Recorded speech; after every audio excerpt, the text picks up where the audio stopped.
product is nothing. Product is nothing. Kalau ada demand, yes, that is you punya business dah.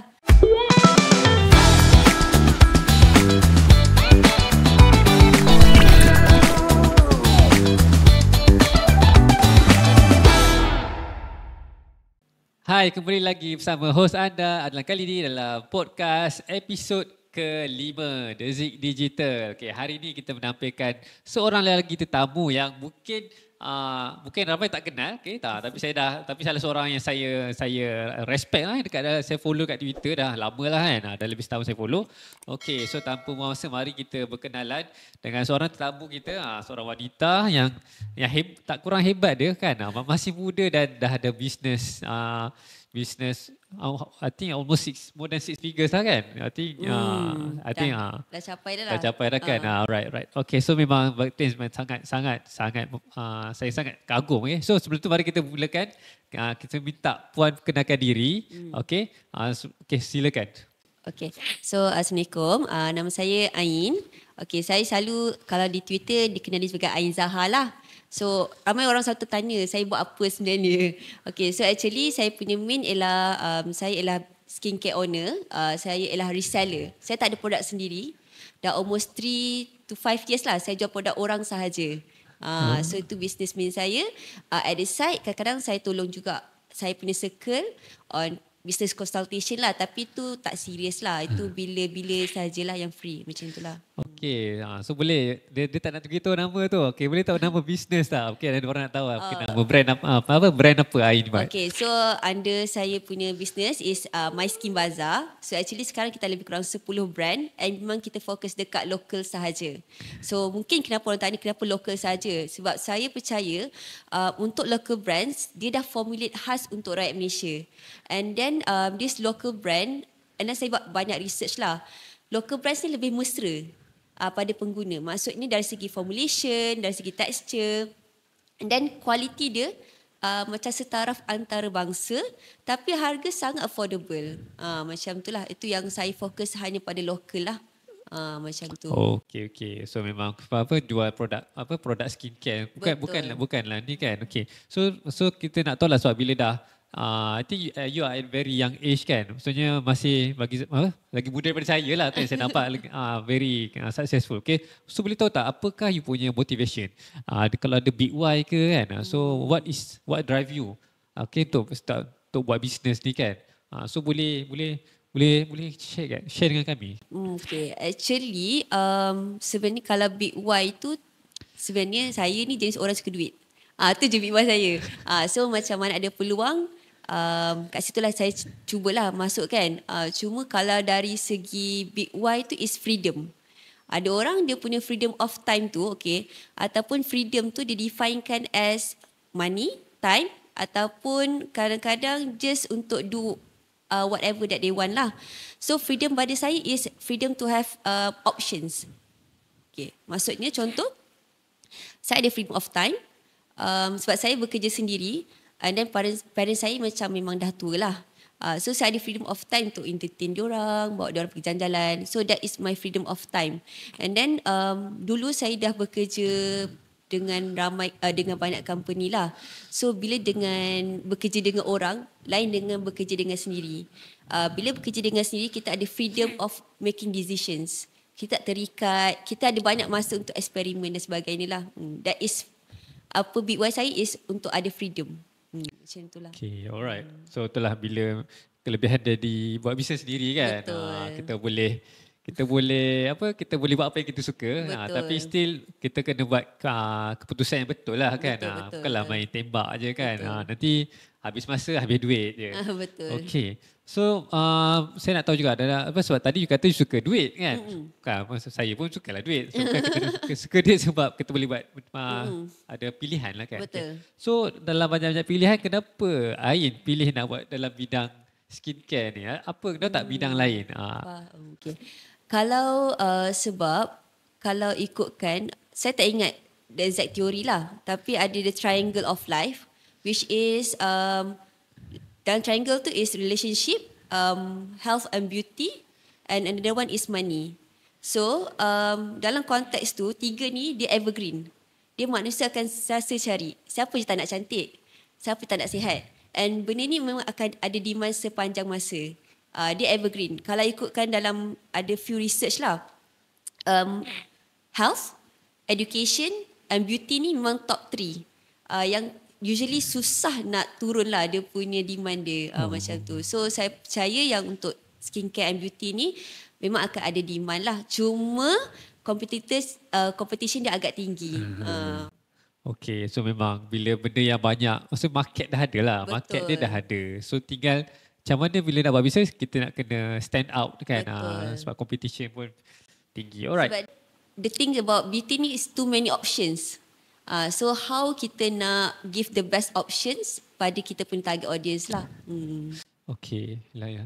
Alright, sebab kita tahu ada local brands pun banyak kan. Local brands sekarang ni cuma saya pernah dengar sebelum ni kan, ada yang buat produk yang memang dia formulate sendiri. Betul. Ataupun ada yang produk timbang kilo. Betul. Kan. So what do you apa persepsi ataupun bila nak menjual produk ni, do you study this certain brands ataupun how do you choose which one you want to promote ataupun you want to resell? Okay. Alright. So mungkin ada yang tak tahu, actually saya dulu graduate in cell and molecular biology. Orang sains. Orang sains. So of course antara kita punya orang kata ciri-ciri orang sains ni, dia memang kena research dulu. So apa yang, and then saya ada vision lah untuk My Skin Bazaar ni ataupun bisnes saya ni, untuk kita just focus on really ethical, natural and high quality product sahaja. That's why memang saya tapis brand-brand yang akan masuk ke My Skin Bazaar ni lah. So brand yang sekarang ni, bila kita tengok dia punya vision, dia punya brand positioning, so they are really orang kata quality punya lah. Bukan timbang kilo. Sebab kita tak nak lah bila kita menjual ni, kita menganiaya pengguna. So of course kita kena choose the best lah. Macam tu. Okay. Alright. Okay, so seterusnya saya nak tahu jugalah dari segi My Skin Bazaar. Okay, dia bukanlah nak tanya strategi. Ni rahsia tau, rahsia syarikat. Pasal orang tak share ni.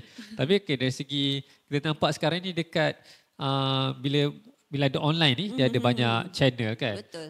So boleh nak tahu tak kalau sekarang ni you fokus kat mana satu je channel? Ada buat website sendiri ke ataupun ada pakai marketplace? How do you manage?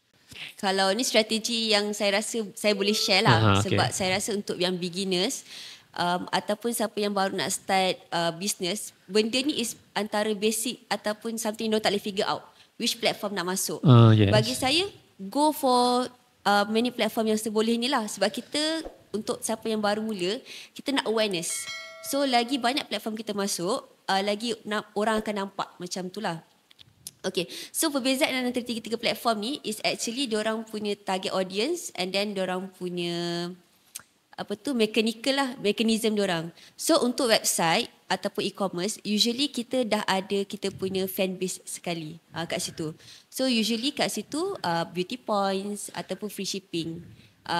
Saya ada tanya juga few customer saya kenapa diorang suka website. Dan saya pernah buat survey lah, which is everyone please buat survey untuk customer. Sebab kita tak naklah kita shop sendiri. Okay, so dekat website kebanyakan customer saya dia suka sebab semua data dalam tu. So diorang suka fast checkout. And then kalau macam contoh certain website tu dia ada buy now pay later punya options. Okay. So diorang pun suka dekat situ. Okay, kalau macam Shopee dengan TikTok, kelebihan dia is dia macam pasar malam. So customer sentiasa ada kat situ. Orang yang masuk mesti nak beli. Cuma persaingan agak tinggi. So macam kita nak stand out, sometimes offer. Ataupun kita punya listing tu kena cantik. And then apa lagi macam adalah banyak few things lah juga, ads pun membantu jugalah. So Shopee dengan TikTok ni dia punya loyalty tu susah sikit customer. Sebab dia macam pasar malam kan. Ada kompetisi kita better offer, dia akan pergi lari kat situ lah.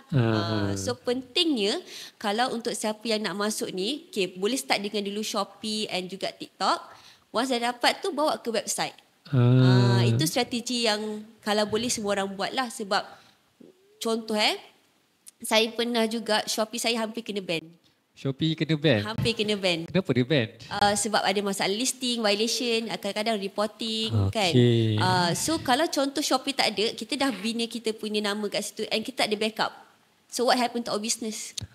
Macam tu. So pentingnya, saya rasa pentingnya everyone ada business, yang ada business ni ada juga dia punya website sendiri. Okay, so bila ada website tu kita lebih kita yang pegang data kan. Betul. Dan kita ada nombor telefon dia dan ada nombor email email address. So lebih selamat lah kan. Kalau apa-apa jadi dekat marketplace, at least kita boleh contact semula customer.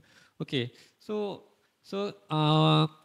okay, sekarang ni kalau tadi kita dah tahu pasal kelebihan ada website. So nak tahu juga kelebihan ataupun perbezaan antara dua atau tiga gegasi marketplace kat Malaysia ni kan. Tapi selalu orang akan sebut Shopee, TikTok Shop, mungkin ketiga ada Lazada lah kan. So boleh tak secara ringkas share apa kelebihan TikTok Shop, apa kelebihan Shopee yang Ain sendiri pun ada kat tempat-tempat ni kan. Betul. Boleh cerita tak sebab itulah supaya orang tahu kenapa aku kena masuk TikTok Shop, kenapa aku kena masuk Shopee juga. Alright, so kalau kelebihan lah antara Shopee dan TikTok ni, dua-dua actually sangat platform yang sangat berbeza. Sebab satu ialah consumer base, satu macam social media plus consumer base. Okay, so kelebihan Shopee is orang masuk memang akan beli. Sebab dia lah memang orang kata marketplace untuk orang beli. Cuma dekat TikTok ni strategi dia lebih unik sikit sebab orang masuk satu entertainment. Ada juga orang masuk entertainment tapi terbeli. Terbeli. Itu saya lah selalunya. Tengah malam tengok live terbeli. Ataupun yang ketiga is dia memang nak membeli. Okay. Ada yang golongan yang keempat, dia rajin sikit, dia compare Shopee dengan TikTok. Itu pun saya juga kadang-kadang kita nak tengok better offer lah. So ini orang lebih bijak sikit lah. So perbezaan dia is kalau macam Shopee, usually siapa yang dah pegang, dia akan outstanding lah kat situ. Sebab Shopee dia based on number of sold, followers, and then satu lagi is macam yang besar-besar brand ni, dia ada diorang punya own mall. Shopee Mall tu. Betul, Shopee Mall. So kalau untuk TikTok, anyone yang masuk boleh je blow up dekat situ and jadi kira dapat sales lah dekat situ. Because TikTok ni, even you are very small or beginners, dia boleh tolong push. Dengan syarat, kena rajin. Itu dia syarat dia, kena rajin. Tapi itulah perbezaan dia, tak semua orang mampu nak buat video dekat TikTok kan. So you have to know lah, you punya own skill juga. Okay. Alright, so dia menarik juga kan bila dah tahu pasal TikTok Shop dengan Shopee ni kan. Okay. So sekarang ni kita nak tahu jugalah dari segi apa tadi tu, dari segi marketing kan. Okay, so memang podcast kita ni memang kita banyak fokus pada topik marketing. So kalau macam ni skincare ataupun beauty ni sendiri, apakah teknik marketing yang berkesan? Kan tadi masa mungkin dalam episod sebelum ni bila pasal buku dia kata recommendation. Betul. So adakah benda yang sama apply untuk produk skincare juga? Kalau rasanya lebih kurang sama, cuma perbezaan kalau untuk niche skincare is show don't tell. Show don't tell. Macam mana tu? Show don't tell tu maksudnya kita tunjuk sendiri result kita. Kita tak perlu macam nak korang belilah. Dia tak boleh macam tu. Dia based on sebab skincare is something you pakai dekat muka kan. So you have to gain trust untuk put something on your face. So you have to show that product betul-betul berkesan dengan cara dia macam tunjuk result before after or texture or the packaging. Because saya pun buat survey. Saya memang selalu suka buat survey. So bila saya buat survey tanya customer apa yang buatkan diorang terdorong nak beli skincare. Last kali is ingredient. Ingredient last kali? Orang tak kisah pun ingredient. Orang tak kisah ingredient. Orang kisah pasal, mostly diorang beli sebab review. Okay, review. Second, packaging. Third, baru ingredient.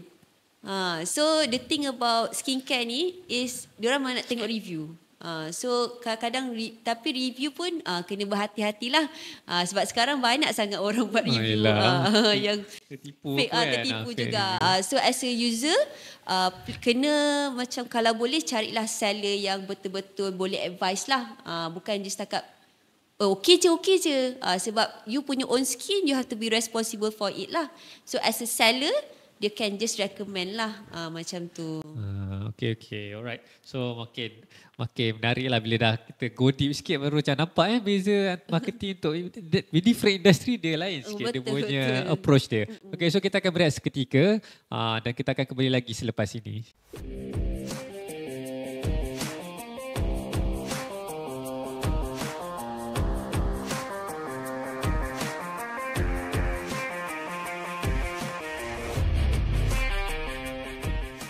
Okay, kembali lagi kita dalam sambungan bahagian kedua dalam episod podcast yang kelima pada hari ini. Okey, hari ini kita bersama dengan tetamu kita Ain Zahar daripada My Skin Bazaar. Alright. So sebelum tu untuk anda yang baru first time menonton video podcast ataupun mendengar podcast ini, okey, saya jemput anda semua untuk tekan butang subscribe dan follow kami di social media kami. Okey. So tanpa masa mari kita sambung. Okay, kita ada soalan-soalan yang panas lagi untuk kita punya untuk Ain. Okay, Ain yang sangat muda-muda lagi dah kira dah sukses kan buat the 6-figure mind kan. Alright, so mari kita lihat seterusnya kan sebagai nak tanyalah kan sebagai business owner, sebagai usahawan. Bagaimana apakah cabaran bila nak cari staff khususnya orang muda? So di kalangan Gen Z ni kan. So mungkin ada yang sekarang ni macam dah ada satu stereotype. Okey, ni Gen Y atau millennial. Ni Gen Z. Dia kadang bahasa dia lain apa kan. So what do you think on this one lah bila nak cari staff, nak interview ke apa ke? Okay, cabaran saya tu memang mencabar lah sebab saya dah melalui almost few cycles of hiring baru jumpa staff saya yang sekarang ni lah. So cabaran saya untuk Gen Z is kadang-kadang kita tak match diorang punya needs. Sebab zaman sekarang ni tak tahulah is it pengaruh social media, and saya pun takut juga nak ulas benda ni sebenarnya. Saya takut kena bash balik. Tapi yang saya perasan lah, Gen Z they have certain expectations terhadap employers, especially diorang punya needs orang kata di consider masa hiring ataupun masa diorang diambil bekerja lah. Contohnya flexible working time. Itu satu benda lah yang saya nampak sekarang ni. Second is gaji yang kondusif. Okay. Ketiga is environment. Ini antara tiga benda lah yang saya nampak yang Gen Z mencari-cari. Itu yang saya nampak sekarang. Okay lah, dia mungkin saya pun nampak benda yang sama lah kan. Dia mungkin bila nak mungkin selepas COVID kot kan. Lepas COVID benda ni banyak mengubah dia punya dynamic antara Gen Y dan juga Gen Z ni kan. Alright. Okay, so seterusnya kita nak tahu jugalah kita bila sembang pasal bisnes ni, ada orang kata nak berniaga ni memang cabaran first kali nak kena ada modal kan, nak kena ada duit. So what do you suggest kan? Adakah modal tu memang jadi benda paling besar kalau untuk orang nak mulakan bisnes? Ataupun ada je bisnes yang memang boleh je mula tanpa modal ataupun very minimal je? Okay. Untuk yang ni saya nak kena petik dua quotes daripada orang yang saya respect lah. Okay, yang pertama daripada Mac Malaya. Siapa tak follow dia dekat Twitter, please follow. Yes, okay, saya pun follow juga. Mac Malaya. Okay, Mac dia ada satu, dia pernah tweet lah. Dia pernah cakap, nak buat bisnes ni perlu dua benda je. Phone and internet. So, itu semua orang ada. Almost semua rakyat Malaysia ada phone and internet. Sebab dia kata dekat China, that is how diorang start lah. Hanya phone and internet. And then another one is daripada saya punya mentor lah, Tuan Buhari. Semoga dia cepat sihat lah. Okay. So dia cakap product is nothing. Product is nothing. Kalau ada demand, yes, that is you punya business lah. So untuk buat business ni actually you only need your phone je. And then cari demand. So kalau nak kata sekarang perlukan modal, tak perlu pun. You boleh buat affiliate, dropship, kumpul modal dulu and then you can go bigger lah macam tu. Okay. So memang dari segi ilmu bisnes tu saya nampak dah berubah banyak lah for the last 20 years. Betul. Memang kata nak kena ada modal baru boleh. 10,000 baru boleh buat kan. Tak perlu sekarang. So dah lebih mudah kan. Lebih mudah nak buat bisnes. Tapi itulah kita kena hati-hati jugalah kan. Kadang ada orang kita nak elakkan pada scammer lah. Banyak sangat scammer zaman sekarang ni. Okay. Seterusnya kan. Saya tanya, terfikir jugalah untuk macam Ain sendiri. Sebab jual produk orang, jenama orang. Ada tak plan nak buat brand sendiri? So contoh you dah ada customer kan, dah ada database, so you dah tahu dah these people beli produk apa kan. So ada tak plan nak buat jenama sendiri? Soalan tu selalu saya dapat. Selalu saya dapat. Sebab saya dalam industri ni dah buat full time ni almost 3 years. Sebelum ni saya memang buat ni part time kan. For now memang saya suka jual produk orang. Sebab bagi saya bantu diorang untuk boost. Especially yang macam small brands yang tak nampak lagi. So kita ada platform, kita ada customers. So kita boleh boost diorang dalam kita punya customers database lah. Untuk produk sendiri, insyaAllah mungkin ada tapi bukan tahun ni lah kot. Sebab one thing buat saya tak suka fikir production. Benda tu memang macam, kena fikir pasal production tu, itu yang buatkan saya memang tak nak buat produk sendiri. Orang kata pening untuk deal dengan banyak pihak. Itu yang buatkan saya rasa macam reluctant untuk buat produk sendirilah. Mungkin ada orang lain suka kot, saya tak suka. Ya, sebab kan kata belajar sains kan. Mungkin suka, mana tahu suka campur-campur bahan-bahan. Benda tu penat. Okey lah. Dia sebenarnya bagi saya pun macam tu lah, bila kalau skill marketer sebenarnya ialah you tahu cara nak menjual kan. So I think kalau ada produk apa, kalau you tahu dengan right skill, marketing and sales skill, you senang nak jual apa-apa pun. Betul, kan. you just plug in je. Jadi sistem you just plug in and then you boleh gerak. Okey, seterusnya kita dah nak ujung dah ni. Saya nak tanya, apakah nasihat untuk penonton ataupun pendengar podcast kita, khususnya yang belum buat bisnes?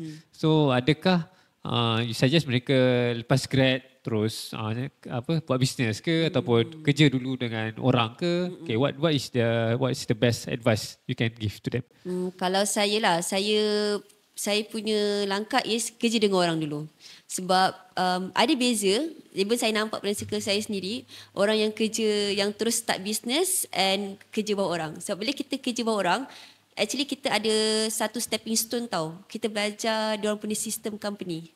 Okay? Belajar sistem company, contoh kalau kita kenal macam nak deal dengan supplier, operation. So benda tu hanya ada company yang ada sistem tu. Kalau kita nak buat daripada mula, ambil masa yang sangat besar. Kan? And then satu lagi, bila kita bekerja bawah orang, kita akan belajar how to manage people. Itu satu benda lah. Sebab saya sebelum ni bekerja dengan bos yang agak demanding. So bila kita jadi majikan, kita tahu apa yang kita nak manage pada kita punya workers lah. Apa culture yang kita nak buat. So that is some of the things yang kalau boleh, kerja sendiri dulu. Kerja dengan orang dulu, belajar sistem dia, belajar macam nak manage company. Kalau rasa boleh buat, baru buat bisnes. Macam tu. Sebab bagi saya, the first 5 years buat bisnes tu, confirm gagal. Nak berjaya lepas 5 years tu, itu yang perlu semangat yang kuat and then sistem yang betul lah. Okay lah, betul lah. Dia dalam bisnes ni, kita bukan nak buat bisnes, suka-suka je kita kan. suka-suka dan lepas tak jadi tukar bisnes kan. So kalau bila kita nak dapat first 5 years tu kau boleh sustain, insyaAllah you can grow dan lebih scale lah. I think this is the last question. Apakah harapan untuk tahun ni? Do you have any specific plan ataupun to grow your business bigger, or you have any personal atau business punya goals you want to achieve this year? Okay, kalau untuk this year, saya rasa pun saya nampak dah trend berubah sikit untuk tahun 2024 ni, which is, contoh saya kan reseller kan, so saya dah nampak game HQ macam mana lah. So kemungkinan game agent ni untuk tahun ni mungkin dah berkurang sikit, sebab kita juga ada affiliate lah. So saya rasa tahun ni mungkin banyak yang go for HQ yang go for affiliate instead of agent. So maksudnya orang membeli direct dengan HQ? Bukan membeli betul. dengan reseller. Betul. Tapi still ada juga. Sebab kita ada customer kita sendiri. Macam tu. So, this year saya tak tahu nampak lagi lah game dia macam mana. Mungkin game HQ retail lebih dominan lah. Instead of game HQ agent lah. So, untuk tahun ni, kalau boleh saya nak start pivot pergi industri lain jugalah. So, yang saya nampak potential dia macam fashion, F&B. So, dua tu lah yang saya tengah explore sekarang. Hopefully jadi by half of 2024 ataupun end of 2024 ada projek baru lah. Okay, ini menarik ni kan. So bagi saya kalau macam dah pernah buat bisnes, so insyaAllah the second business tu dia ada peluang lah kan Betul. untuk menjadilah kan. InsyaAllah, insyaAllah. Alright. So kita doakan agar apa yang kita plan, apa yang Ain plan untuk tahun ni boleh dicapai lah. Betul. Okay. So terima kasih kepada semua yang menonton dan mendengar podcast pada hari ini. So jika anda suka konten-konten podcast begini, saya harap anda semua boleh tekan like dan juga tekan butang subscribe, so supaya kita akan dapatkan lebih banyak podcast dan dapatkan lebih ramai lagi tetamu yang mungkin underground kan, mungkin tak Betul. kenal, tapi insyaAllah dengan sesi podcast ni saya akan korek diorangnya dapatkan Dia rahsia punya insight. insight kan. Okay, so kita jumpa lagi dalam episod podcast akan datang. Bye.